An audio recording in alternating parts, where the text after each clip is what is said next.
성경 말씀 봅시다. 마태복음 21장 18절부터 22절까지 교독하겠습니다.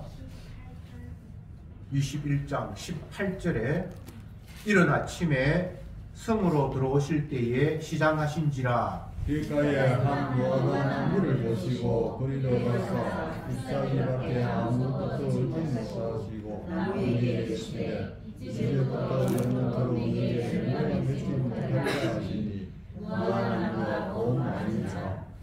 제자들이 보고 이상히 여겨 가로되 무화과 나무가 어찌하여 곧 말랐나이까. 예수께서 대답하여 가라사대 내가 진실로 너희에게 이르노니 만일 너희가 믿음이 있고 의심치 아니하면 이 무화과 나무에게 된 이런 일만 할 뿐 아니라 이 산들을 들어 바다에 던지라 해도 될 것이요. 너희가 기도할 때에 무엇이든지 믿고 구하는 것은 다 받으리라 하시니라. 아멘.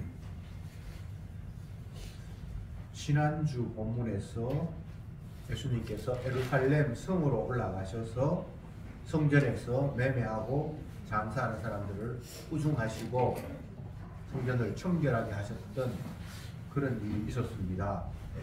그 이후에 다시 성전에서 좀 떠나서 나오셨는데 오늘은 길을 가면서 무화과 나무를 보시고 열매가 없다는 이유로 저주하셨고 무화과 나무가 곧 말라 비틀어졌다.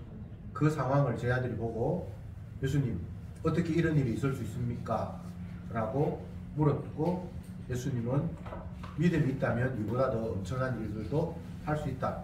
이런 식으로 말씀을 하셨습니다.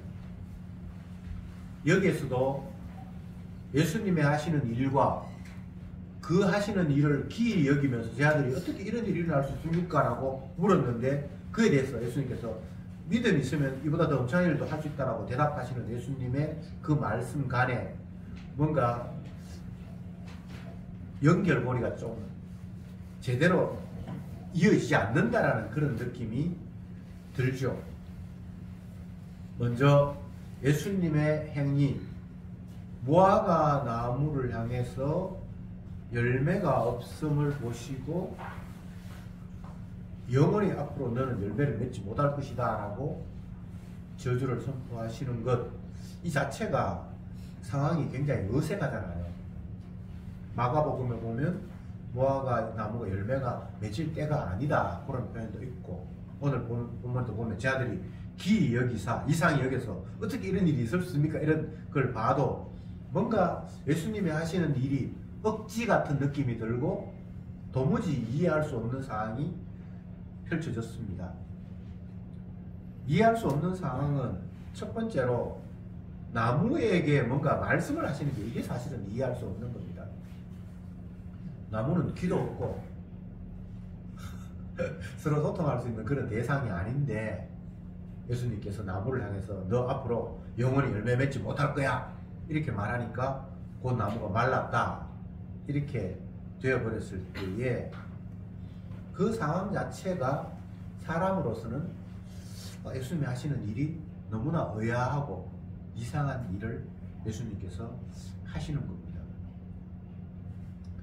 보통 대화는 말을 서로 주고받을 수 있는 사람들과 대화를 하죠. 귀가 있다고 해도 동물들은 사람들의 말을 못 알아듣잖아요. 그런데 귀도 없고 말도 입도 없는 나무를 향해서 예수님께서 뭔가를 말씀을 하셨고 귀도 없는데 들었는지 그냥 나무가 말라버렸고 이 상황 자체가 정상적인 인간의 관점에서 볼 때는 뭔가 정상적인 상황이 아니에요. 그러니까 이게 기이 여겼다, 이상히 여겼다. 이건 지극히 당연한 거죠. 이 상황에서 주님은 제 아들에게 알려주시고 싶은 내용이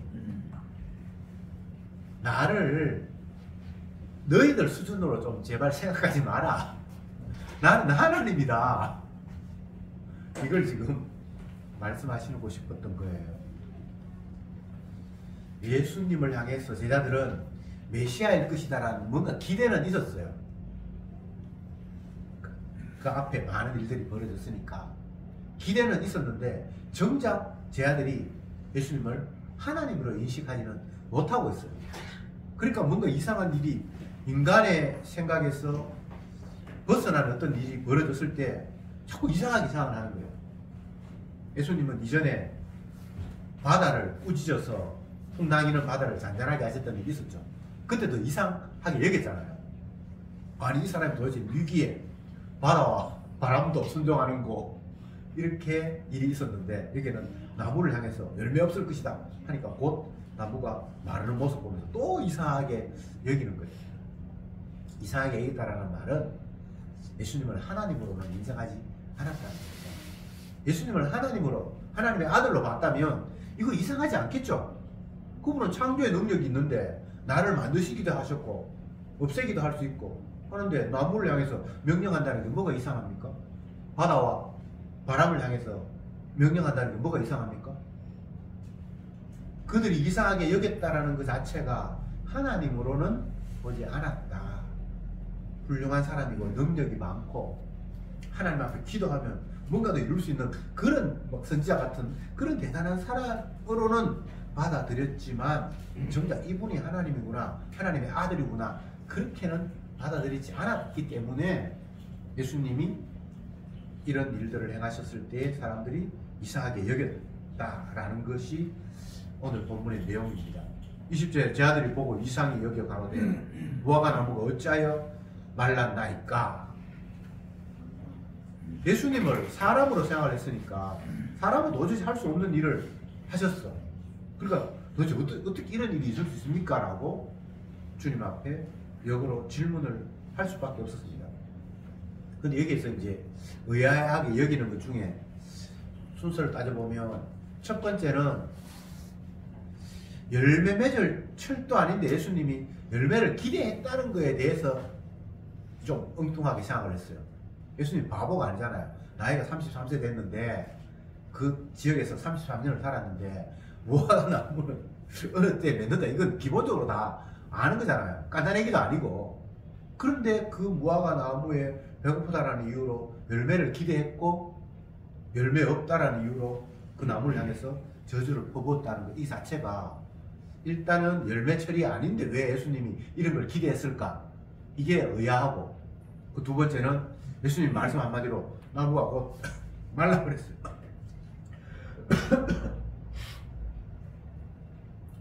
그러니까 이것도 이상하고 사람의 수준에서는 하나님이 하시는 일이 이상한 게 한두 가지가 아니에요.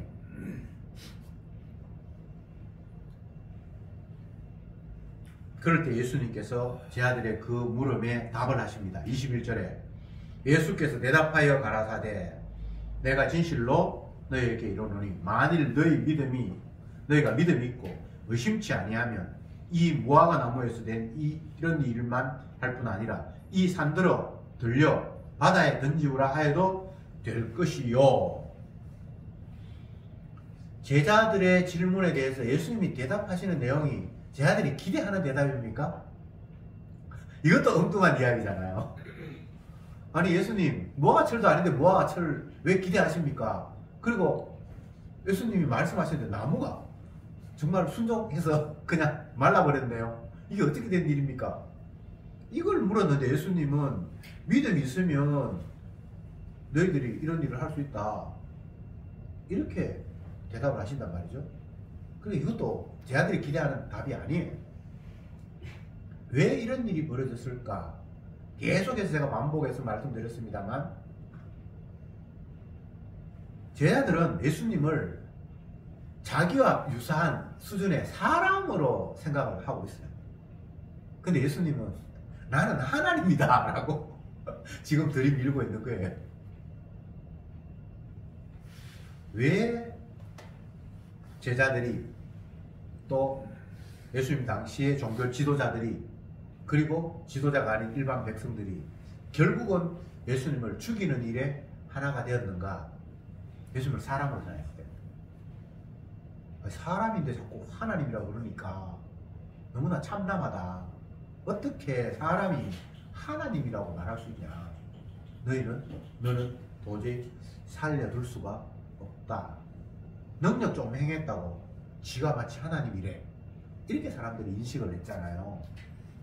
그러니까 결국은 너는 죽어야 돼. 예수님은 하나님인데 사람들은 끝까지 사람으로 규정을 했어요.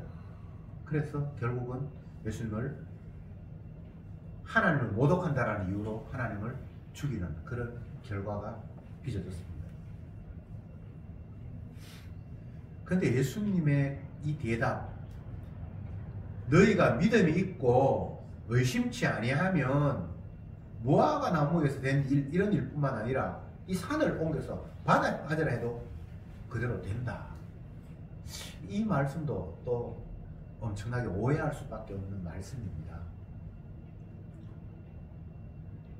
믿음을 가져서 바다에 산에 있는 것들을 옮겨서 바다에 빠뜨리라고 해서 빠뜨린 사람이 있습니까? 없습니까? 그런 사람 없잖아요.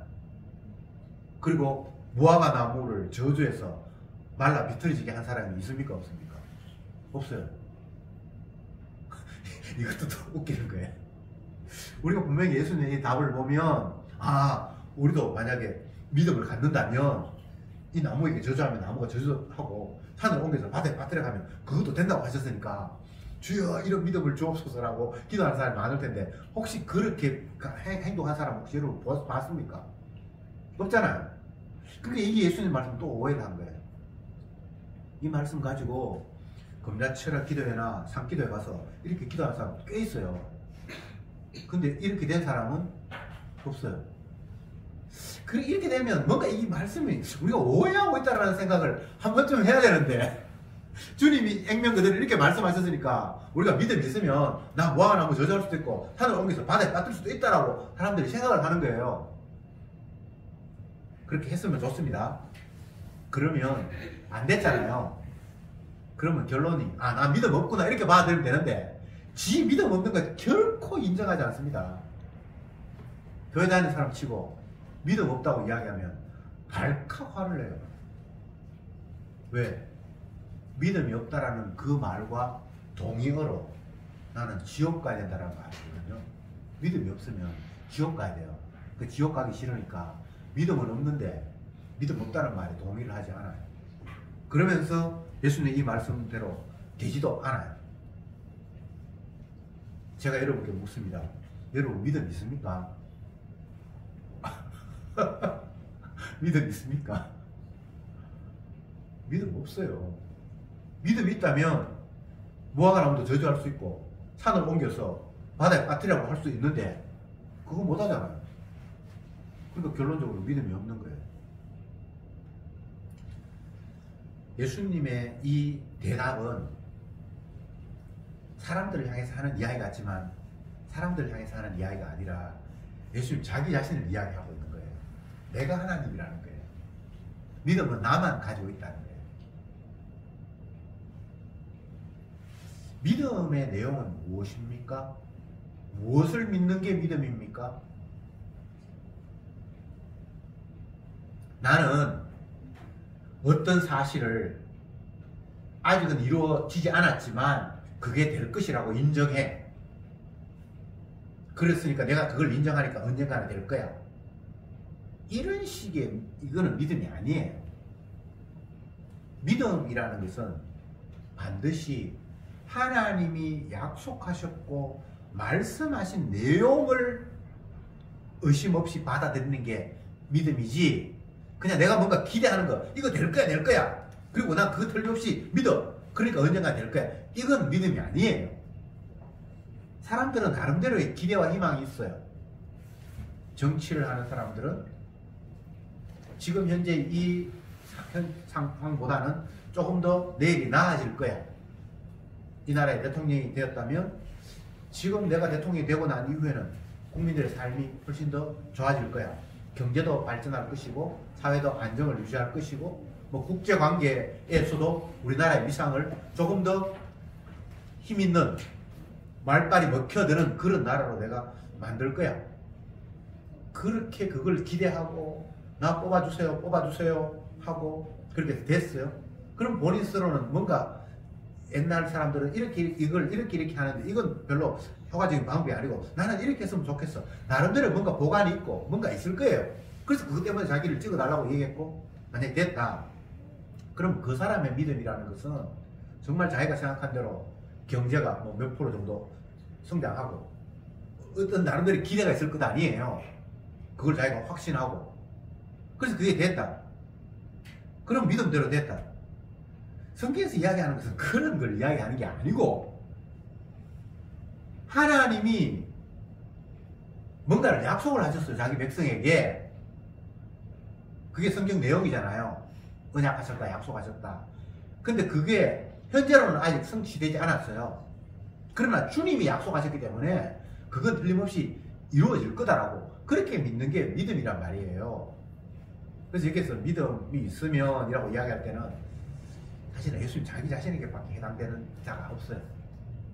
아버지가 약속하셨는데 그 약속대로 이루어질 것이라고 믿는 것, 믿고 의심치 않는 것, 상황이 점점 더 그 약속은 도저히 일어날 것 같지 않아. 그렇지만 전혀 의심하지 않고 아버지가 약속하셨으니까 이건 틀림없이 이루어질 거야 라고 그렇게 믿는 것, 그건 아들이신 예수님 말고는 해당사항이 없어요. 그리고 그 예수님이 아버지하고 약속하신 것을 믿고 의심하지 않고, 그리고 그 말씀에 또 복종을 해요. 순종을 해요. 율법에 순종을 해요. 빌립보서 2장 8절에 예수님이 아버지와의 약속을 믿고 자기를 낮추시고 죽기까지 복종하셔서 십자가에 죽으셨다. 이렇게 돼 있어요. 자기 몸을 죽는데 내어버려면서까지 복종하셨어. 왜? 아버지 약속을 믿었기 때문에.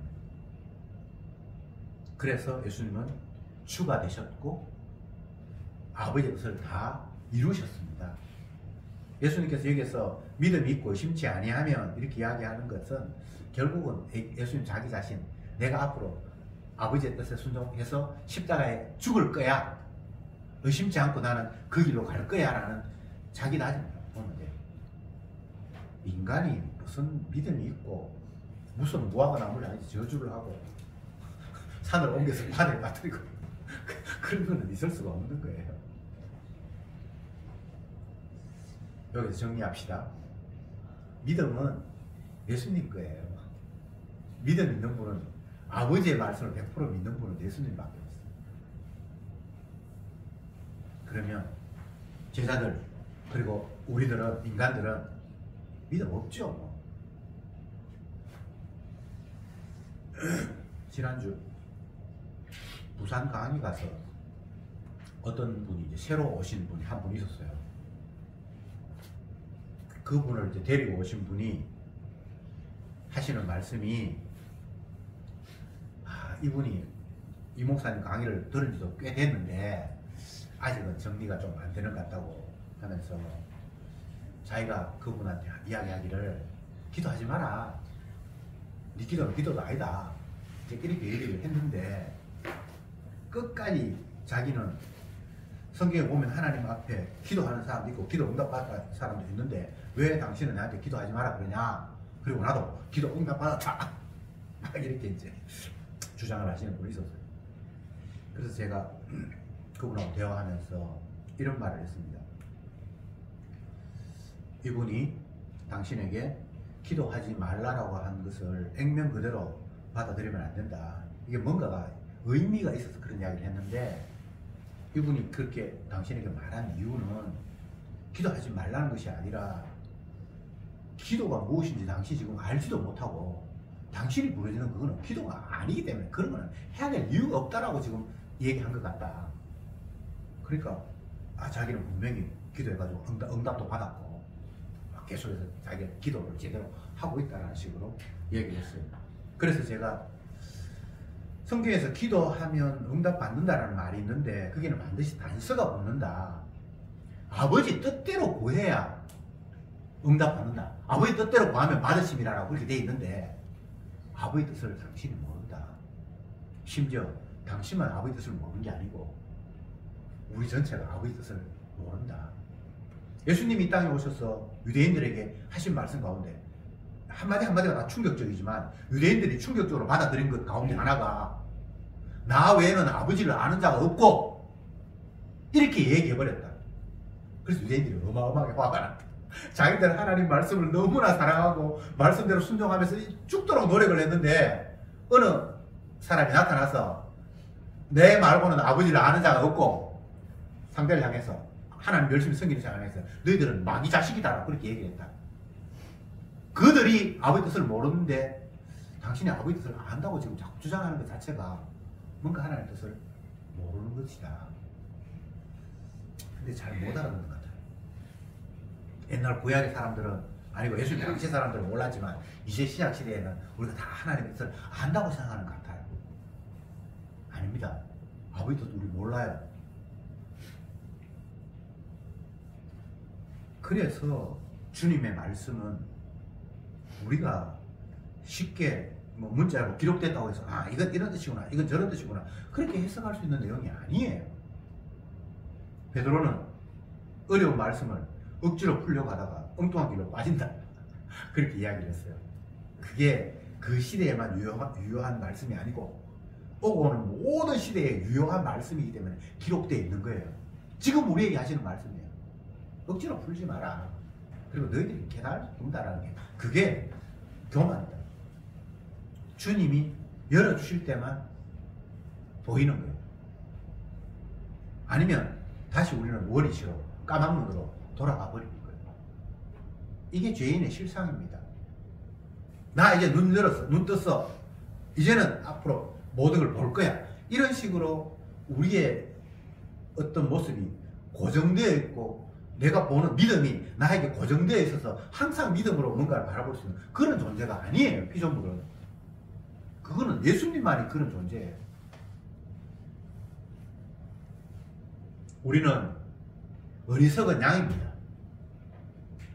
양은 어떤 경우에도 눈을 밝히 뜨고 스스로 아 여기는 물이 있네 여기는 풀이 있네 라고 눈을 뜨고 갈 수 있는 그런 존재로 하나님이 우리를 만들지 않았습니다. 양은 여전히 양이에요. 그런데 목자가 양을 인도하면 그 양은 생명을 얻은 거예요. 그런데 목자가 떠나버리면 그 어리석음으로 그냥 끝나버리는 그런 구도가 저와 여러분들이에요. 양이 목자가 말씀하시기를 이제 너희는 살았다. 눈을 떴다. 라고 이야기하는 것은 네가 이제 눈을 밝게 떠서 목자 없이 스스로 먹이를 찾으라. 그런 이야기가 아니고 이제 너와 나의 관계는 내가 너를 인도하고 너는 인도받는 관계가 되었으니까 이제 눈을 떴다고 이야기하는 거예요. 이제 살았다고 이야기하는 거예요. 어떤 경우에도 우리 스스로 믿음이 나의 소유가 되어서 이제는 내가 의심치 않고 하나님 말씀을 다 받아들인다. 이런 구도가 없어요. 그냥 그 말씀이 그 순간 주님께서 열어주실 때 도저히 상황이 이거는 믿을 상황이 아닌데 그냥 믿음이 선물로 와요. 그래서 아멘이 되는 거예요. 내가 보니까 아 이제 상황이 거의 뭐 90% 정도는 그렇게 될 것 같다. 이렇게 해서 받아들이는 그걸 믿음이라고 이야기하지 않고 믿음은 인간에게는 불가능한 거예요. 내 입장에서는 있을 수 없는 일이에요. 아니 무화과 나무가 키도 없는데 내가 말을 하면 이게 듣겠습니까? 안 되죠. 이런 설정을 주님께서 하신 이유는 너희들은 믿을 수 없다는 거예요. 이건 창조주만의 능력이라는 거예요. 피조물은 그런데 접근도 못한다는 거예요. 그런데 주님께서 인간의 몸을 입고 이 땅에 오셔서 마치 피조물인 것처럼 우리와 동등되는 그런 모습으로 사실은 다르지만 그래서 너희들 믿음 없고 나만 믿음 있어 라는 걸 이런 식으로 툭툭 보여주는 거예요. 너희들은 가짜고 나만 참이야. 너희들은 가짜 아담이고 내가 진짜 아담이야. 이런 식으로 주님께서 우리의 모습으로 오셔서 참 믿음이 뭔지 보여주시는 거예요. 그러니까 여러분들이 믿음을 소유하려고 생각하지 마세요. 소유도 안 되고요. 그냥 그건 목자의 몫입니다. 눈을 떠서 밝히 아는 것은 목자가 아는 거예요. 양은 알 필요도 없어요. 그냥 목자에게 붙들려 있으면 돼. 목자가 지팡이를 들고 푸른 초장 실만한 물가로 인도하시는데 때로는 우리를 때리고 회초리로 지팡이와 막대기로 너를 안위하셨나이다. 그 안위하시는 게 편안하게 인도하는 게 아니고 생명의 길로 끌고 가는 게 때리는 게 그게 아니에요. 나는 그 목자에 막대기가 없으면 그냥 있는 곳에 편안하게 퍼지고 싶어. 가기도 싫어. 근데 안 돼!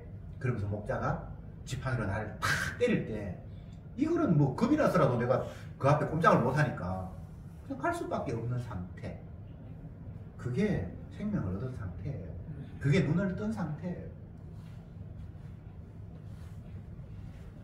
어떤 경우에도 피조물인 우리가 능력을 갖는 것은 성경에는 없는 이야기입니다.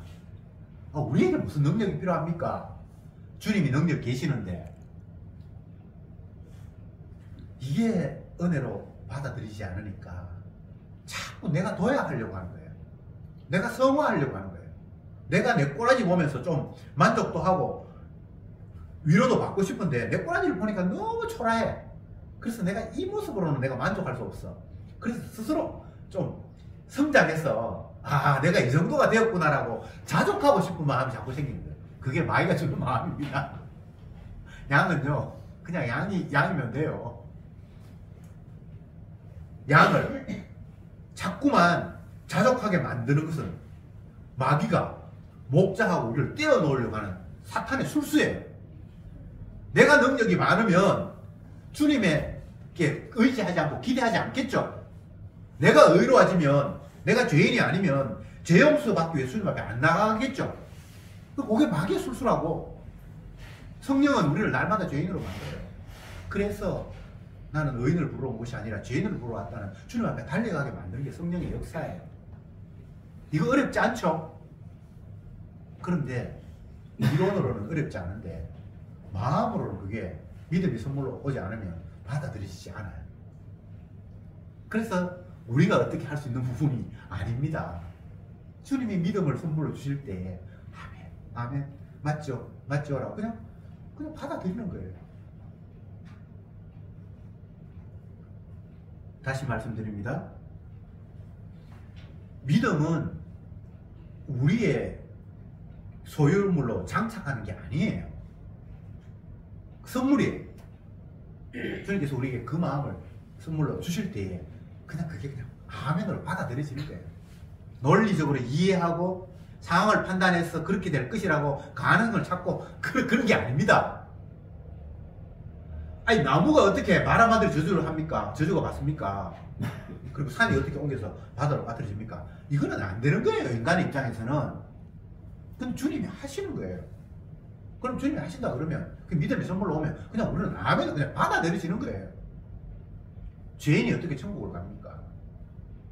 이게 진짜 말이 안 되는 거잖아요. 의인이 천국을 가는데 이 땅에 의인은 없잖아요. 자기가 의인이라고 하는 사람 미친 사람이에요. 날마다 우리 마음속에는 욕망과 죄악들이 들끓고 있고 내 살라고 남을 짓밟으면서 살아가는 게 이 땅에서의 삶이잖아요. 그게 생존 경쟁이잖아요. 그런 식으로 안 살면 살 수가 없어요. 지난 목요일날 수능 친다고 우리 사람은 아침에 그냥 애들 들어가는 거 격려하고 나이 많다고 감독은 빠졌대요. 그래서 가을에 단풍 한번 보자고 신불산 케이블카 타러 거기 갔는데 꽉 차가지고 주차장에는 못 들어가고 저 멀리 가서 주차하라고 그렇게 해서 우리 사람은 주차하고 나는 빨리 내려서 그 표를 미리 예매하라고 그렇게 해서 막 달려가서 표를 끊는데 내가 달려가서 표를 끊는 이유는 남들보다 한 번이라도 먼저 시간 덜 기다리고 그렇게 해서 가려고 하는 거잖아요. 이 세상은 다 경쟁력이 있어요. 뭔가 하고 싶은 것을 나만 혼자 하면 괜찮은데 너도 하고 싶고 누구도 하고 싶고 그게 많기 때문에 한 발짝이라도 더 먼저 뭔가를 해서 찜해야만 돼요. 그럼 내가 그렇게 하는 이유 때문에 다른 사람은 차순위로 밀릴 수밖에 없는 그런 구도. 그리고 이 땅을 살아간다는 그 자체가 남한테 피해를 주고 그렇게 안 하고는 살 수가 없어요.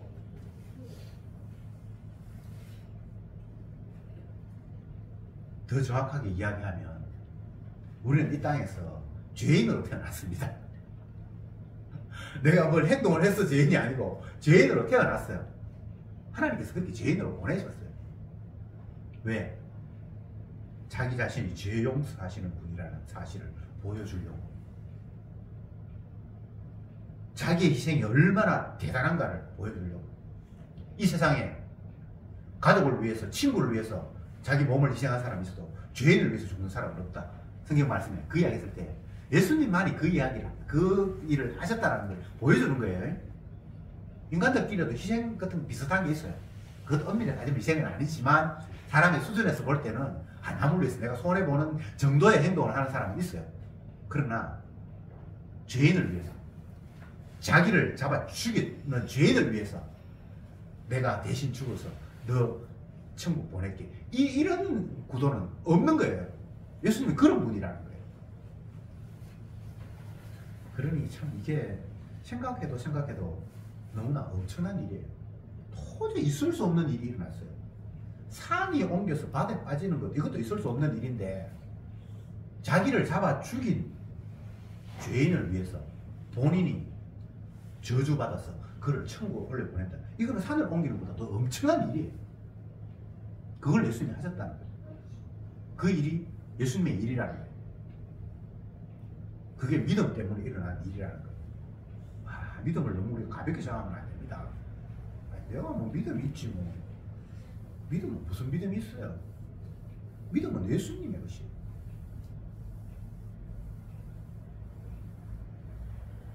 성경은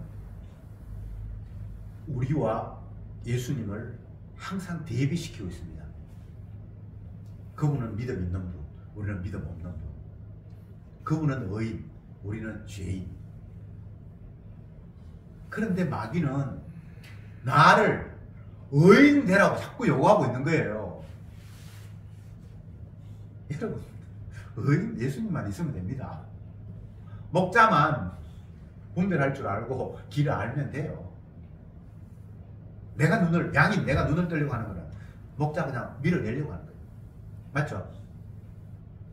그걸 끝없이 성경은 우리에게 이야기해 주고 있습니다. 여러분, 어리석음에 감사합시다. 죄인됨에 감사합시다. 그 죄인 되는 것 자체가 감사한 건 아니고요. 죄용 사실 우리 옆에 계시니까 내가 죄인 된 거 감사해야죠. 목자가 옆에 계시니까 어리석은 양인 내가 그냥 이 자체도 감사한 거잖아요. 목자가 없으면 양이 감사한 일이 없어요. 죄용 사실 분이 없으면, 나는 죄인을 보러 왔다라는 분이 없으면 내가 죄 있는 게 자랑이 아니에요. 그게 위로가 아니에요. 근데 죄인을 보러 왔다고 하시는 그분의 음성이 들리는데 내가 죄인인 게 발견되니까 이건 감사한 일이잖아요. 주님이 우리에게 뭔가를 요구하시는 것 같은데 요구하는 게 아니라 내가 너 인도할게. 너는 내 따라오면 돼. 로마서 8장에서 그리스도 예수 안에 있는 자에게는 결코 정죄함이 없나니 죄와 사망이 벌써 너희는 이미 해방되었다. 그리스도 안에 있는데 주님과 관계성 속에서 죄인을 불러오셨고 그 앞에 나왔는데 이런 관계성 속에서 더 이상 우리에게 뭔가가 염려나 걱정이라는 게 이제 있을 수가 없어요. 그냥 그 관계성 속에서 예수님의 십자가가 높여지는 거예요. 내가 이렇게 더러운데 주님이 당신의 그 십자가에 흘린 피로 나를 깨끗게 하셨군요. 이게 피의 능력입니다. 피 흘림이 없으면 결코 죄 용서함이 없는데, 그리고 그 피가 흠 없는 어린 양의 피, 죄 없는 깨끗한 피가 흘려야 되는데 이 세상에 그런 피가 없었는데 하나님의 아들씨 당신이 깨끗한 피를 흘리셨군요라고 그냥 피를 자랑하도록 만든 구도, 그걸 통해서 영광 받기를 원하시는 주님. 그러니까 우리는 당연히 죄인이라고 고백하면서 그 죄용 사시려고 하는 주님 앞에 십자가 앞에 달려가는 것. 그래서 그리스도 예수 안에 있는 자에게는 결코 정죄함이 없는 세계. 내가 벌 안 받을 만한 자격이 있어서 내가 벌 안 받는 게 아니고 주님이 대신 저주 받으심으로 말미암아 저주가 우리에게서 물러가 버린 이 상태, 이게 성도의 상태잖아요. 그러니까 내 자랑하는 것이 아니라 주님을 자랑하는 거잖아요. 내가 의롭게 됐다라고 자랑하는 것이 아니라 내가 이제 개과천선했다, 내가 옛날에 예수 믿기 전에는 뭐 삶이 엉망이었는데 이제는 내가 달라졌다, 그런 소리 할 이유가 없잖아요. 그리고 내가 기도 응답받았다, 그런 개소리 할 필요도 없고. 기도 응답이라는 것은 예수님이 아버지 앞에 기도할 때 그건 다 응답될 수밖에 없어요. 아버지 뜻대로만 기도하니까. 근데 우리는 뭐 아버지 뜻도 모르는데 뭘 기도가 응답받아 그런 소리 왜 합니까? 내가 바랐는데 바라는 대로 됐다, 그건 내가 기도해서 응답한 것이 아니고 만세전에 주님이 그 뜻이 있어서 그냥 유사하게 그냥 가는 것 뿐이에요. 제가 견인차 이야기 자주 했잖아요. 차가 더 이상 뭐 엑셀을 밟든지 브레이크를 밟든지 단 한 순간도 움직이도 못하는 게 저와 여러분들인데, 예수님이 견인차가 되어서 우리를 바짝 들고 끌고 가는데, 길을 가다 보니까 아, 왼쪽에 경치가 좋아, 그래서 내 혼자 그냥 깜빡이를 왼쪽으로 넣었어요. 근데 마치 그 왼쪽으로 가. 이 기도 응답입니까? 주님이 만세전에 택해서 그냥 그 방향이에요. 여러분들 기도 응답 그런 기대할 필요 없어요. 아무리 뜻도 모르는데 뭐 응답이 어디 있습니까? 그냥 굿이나 보고 떡이나 먹는 거예요. 주님이 끌고 가시는 대로, 원치 않은 대로 띠띠고 끌려가는 그런 게 성도의 운명이에요. 주님, 이번만은 내가 틀림없습니다. 이번만 좀 내 말 좀 들어주세요. 이번에 직진해야 됩니다. 그런 걸 왜 이야기합니까? 목자가 계시는데 양이, 네 이제 눈 떴어요 주님, 틀림없습니다, 이 길 이쪽으로 갑시다, 그런 말을 할 이유가 없잖아요. 그게 마귀 들린 사람이에요. 내가 이번에 40일 작정한다. 왜 작정합니까? 주님의 뜻대로 되는데 주님의 뜻을 내가 바꿔야 되겠습니까? 꼭 그러면 지가 주님 되겠다는 건데, 세상은 단 한순간도 주님의 뜻에서 벗어난 적이 없었습니다. 코로나야 물러가라 그런 소리 할 거 없어요. 우리가 물러가라 한다고 해서 물러가고 가만히 있으면 계속 됩니까? 그러면 내가 하나님이지. 지극히 작은 것 하나도 내가 흐름을 바꾸거나 변화시킬 수 있는 그런 위치에 우리가 놓여 있지 않습니다. 그런 애씀 그거 접으세요. 주님이 기쁘신 뜻대로 지금 잘 운행해 가고 있습니다. 우리는 감사하면서 박수 치는 부대로 주님이 만들었어요. 이 백성은 내가 나를 위하여 지었나니 나의 찬송을 부르게 하려 함이라. 주님 찬송하면 돼요. 감사하고. 내 뜻이 어디 있습니까? 피조물이. 자기 뜻이 있다는 것은 창조주만이 갖는 거예요. 자유? 피조물에게 자유의지가 있다, 그따위 소리 하면 안 돼요. 자유는 하나님만이 자유. 주님께서 하도 인간들이 못 알아듣으니까 내가 진흙한 덩어리로 이쁜 그릇도 만들고 천한 그릇도 만드는데 그럴 권한이 나한테 없니? 라고 그렇게 물었어요. 할 말이 없잖아요. 아니, 토기장이가 자기가 진흙을 가지고 뭐 화병을 만들든지 요강을 만들든지 그런 권한이 없습니까? 요강된 입장에서 나 왜 요강으로 만들었어요? 그렇게 말할 수 있습니까? 그럴 수 없잖아요. 하도 답답하니까 주님이 그런 이야기까지 하셨단 말이죠. 나는 내 영광을 위해서 천이 설 그릇도 만들고 귀 설 것도 만들었다. 나는 내 사랑을 보여주기 위해서 용서받는 자도 만들었고 또 진노 받아야 될 자도 내가 만들었다. 지옥 갈 자도 만들었고 천국 갈 자도 만들었다. 성도는, 그리고 성도 아닌 모든 피조물들은 그에 대해서 할 말이 없어요. 주님이 자기 영광을 위해서 하시겠다는데요. 그런데 이 마귀는 거기에 브레이크를 거는 거예요. 안 돼, 안 돼. 나는 절대 지옥 가면 안 돼요. 나는 절대 흐트런 그 모양 나쁜 그런 악한 그릇으로 나는 사용되면 안 돼요. 주여 나를 귀한 그릇으로 사용해 주옵소서. 뭐 그런 그따위 기도가 있습니까? 주님이 사용하시면 아멘 하면 돼요. 우리는 어떤 경우에도 내가 주가 되어서 내가 원하는 방향이나 내가 바라는 무엇이 되겠다라고 하는 그 발상 자체가 하나님 앞에 용납되지 않습니다. 그냥 우리는 무화과 나무예요. 주님이 저주하시면 저주 받아야 되고요. 주님이 끌고 가시면 끌고 가시는 대로 끌려가는 게 저와 여러분들이에요. 근데 그 끌려가면서 주님 앞에 찬송하게 할 수 있다면, 감사가 나온다면 그는 주님의 사랑을 입은 자입니다. 기도합시다. 주님, 오늘 이 시간도 말씀을 통해서 다시 한번 목자 되신 예수님과 어리석은 양의 관계를 말씀을 통해서 되새겨 보았습니다. 우리가 스스로 자립하거나 내가 원하는 길로 가겠다는 그 생각 자체가 목자를 무시하는 일이기에 주여, 저들은 그런 어리석음에서 벗어나기를 원합니다. 주여, 날마다 목자 앞에 끌려가면서 기뻐하고 찬송하고 감사하고 죄인을 불러오셨다는 그 주님 앞에 내 죄인됨을 감사하면서 피공로만 자랑하는 저들이 되게 하옵소서. 예수님의 이름으로 기도드리옵나이다. 아멘.